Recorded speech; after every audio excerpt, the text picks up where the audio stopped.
പശ്ചിമഘട്ടത്തിന് ഏത് നയമാണ് പിന്തുടരപ്പെടേണ്ടത്? എന്താണ് പശ്ചിമഘട്ടത്തെ കാത്തിരിക്കുന്ന വിധി? ഹരിത ട്രൈബ്യൂണൽ ആ വിധി എന്ന് പറയുമ്പോൾ അത് കസ്തൂരിരംഗൻ റിപ്പോർട്ടിനെ അടിസ്ഥാനപ്പെടുത്തിയ വിധിയായിരിക്കുമോ? മാധവ് ഗാഡ്ഗിൽ കമ്മീഷൻ റിപ്പോർട്ടിനെ അടിസ്ഥാനപ്പെടുത്തിയിരിക്കുന്ന വിധിയായിരിക്കുമോ? പൊതുവൃത്താന്തം പേജിൽ മംഗളം ആ വാർത്ത തരുന്നു, കാണുക. പശ്ചിമഘട്ടം ഹരിത ട്രൈബ്യൂണൽ വിധി ഇന്ന്. പശ്ചിമഘട്ട സംരക്ഷണത്തിനുള്ള ഗാഡ്ഗിൽ കസ്തൂരിരംഗൻ കമ്മിറ്റി റിപ്പോർട്ടുകൾ സംബന്ധിച്ച് കേന്ദ്ര ഹരിത ട്രൈബ്യൂണൽ ഇന്ന് വിധി പറയും. പശ്ചിമഘട്ട സംരക്ഷണത്തിന് ഗാഡ്ഗിൽ കമ്മിറ്റി റിപ്പോർട്ട് നടപ്പാക്കണമെന്നാവശ്യപ്പെട്ട് ഗോവ ഫൗണ്ടേഷൻ സമർപ്പിച്ചിട്ടുള്ള ഹർജിയിൽ വാദം പൂർത്തിയായ സാഹചര്യത്തിലാണിത്. സർക്കാരിൻ്റെ പ്രവർത്തനങ്ങളെ കോടതികളും ട്രൈബ്യൂണലുകളും തടസ്സപ്പെടുത്തുന്നുവെന്ന പരാതിയുള്ള സാഹചര്യത്തിൽ എന്തു വേണമെന്ന് കേന്ദ്ര സർക്കാരിന് തീരുമാനമെടുക്കാമെന്നും കോടതി ഇന്നലെ വ്യക്തമാക്കിയിരുന്നു. എങ്കിൽ പോലും ആ വിധി ദൂരവ്യാപകമായ ഫലങ്ങളാണ്, രാഷ്ട്രീയ ഫലങ്ങളാണ് കേരള രാഷ്ട്രീയത്തിൽ ഉളവാക്കാൻ പോകുന്നത് എന്നിരിക്കെ ഇടുക്കി തെരഞ്ഞെടുപ്പിൻ്റെ ഫലം വരെ നമുക്കറിയാവുന്ന സാഹചര്യത്തിൽ വളരെ പ്രസക്തമായൊരു വിധിയായി കേരളം അതിനെ ഏറ്റെടുക്കും.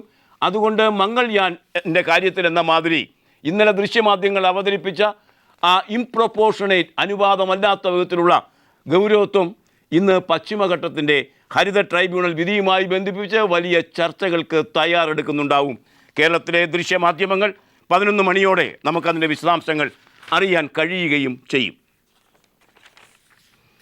കൽക്കരിപ്പാടം വിതരണം ചെയ്തതുമായി ബന്ധിപ്പിച്ച് മുൻ പ്രധാനമന്ത്രി മൻമോഹൻ സിംഗ് വരെ പ്രതിക്കൂട്ടിലേക്ക് വരുമോ എന്ന് ആശങ്ക ഉണരുന്ന സാഹചര്യത്തിൽ ഇന്ന് ഒരു വാർത്ത, കൽക്കരിപ്പാടവുമായി ബന്ധിപ്പിച്ച ഒരു വാർത്ത മലയാള പത്രങ്ങളിലൂടെ, ഇംഗ്ലീഷ് പത്രങ്ങളിലൂടെ നമ്മെ തേടിയെത്തുന്നു. 214 ലൈസൻസ് സുപ്രീം കോടതി റദ്ദാക്കി. കൽക്കരിപ്പാടവുമായി ബന്ധിപ്പിച്ച് മലയാള മനോരമ വർത്തമാനം പുറത്ത് ആ വാർത്ത തരുന്നത് ഇങ്ങനെ: 42 പാടങ്ങൾക്ക് മാർച്ച് 31 വരെ പ്രവർത്തനം തുടരാം.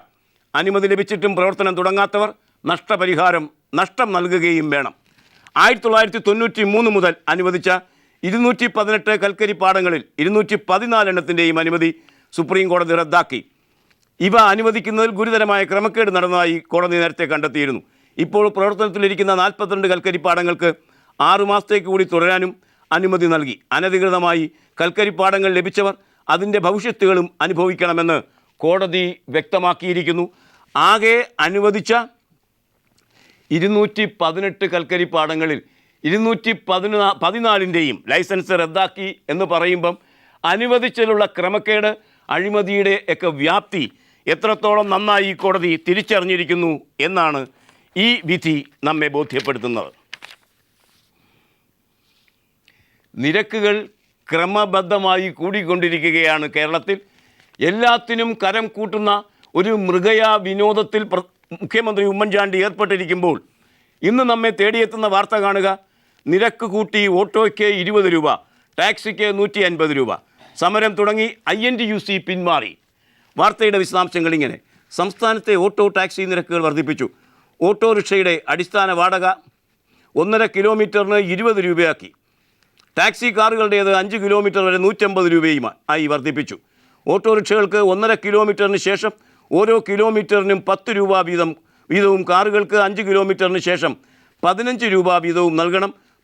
പുതുക്കിയ നിരക്ക് ഒക്ടോബർ 1 മുതൽ നിലവിൽ വരും എന്ന് പറഞ്ഞാൽ ഏകദേശം ഒരാഴ്ചയായി ആ രീതിയിലുള്ള നിരക്കുകൾ തന്നെയാണ് ഓട്ടോറിക്ഷക്കാർ വാങ്ങിക്കൊണ്ടിരിക്കുന്നത്. ഒക്ടോബർ 1 മുമ്പ് തന്നെ അവർ നടപ്പാക്കി കഴിഞ്ഞിരിക്കുന്നു. മിനിമം ചാർജ് 15 രൂപ എന്നത് 20 രൂപയാകുമ്പോൾ ഓട്ടോയെ സംബന്ധിച്ച് വർധനവ് 33%, 1/3 വർദ്ധിപ്പിച്ച് നൽകിയിരിക്കുന്നത് എന്ന കാര്യം നാം മറക്കരുത്. വെള്ളക്കരത്തിൽ ഇളവ് വന്നിരിക്കുന്നു. വെള്ളക്കരം ഇരട്ടിയിലധികമാക്കിയെന്ന ആക്ഷേപവും അതേ മുൻനിർത്തി പ്രക്ഷോഭവും ഒക്കെ നടക്കുന്ന കാലഘട്ടത്തിൽ വെള്ളക്കരത്തിൽ ഇളവ്. പ്രത്യേക ലേഖകൻ ആ റിപ്പോർട്ട് മാതൃഭൂമിയിൽ തരുന്നു. അതിങ്ങനെ: പകുതിയോളം ഗാർഹിക ഉപയോക്താക്കളെ വെള്ളക്കര വർധനവിൽ നിന്ന് ഒഴിവാക്കാൻ മന്ത്രിസഭായോഗം തീരുമാനിച്ചു.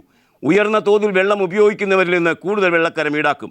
മന്ത്രിസഭാ തീരുമാനത്തോടെ 14.49 ലക്ഷം ഉപയോക്താക്കളിൽ 7.94 ലക്ഷം പേർക്ക് വർധന ബാധകമാക്കില്ല എന്ന് മന്ത്രിസഭാ യോഗത്തിന് ശേഷം മുഖ്യമന്ത്രി ഉമ്മൻചാണ്ടി പറഞ്ഞു. ഒന്ന് കൂട്ടി, ലേശം കുറച്ചു. അതാണ് ഇന്നത്തെ വെള്ളക്കരവുമായി ബന്ധിപ്പിച്ച വാർത്ത നമുക്ക് തരുന്നത്.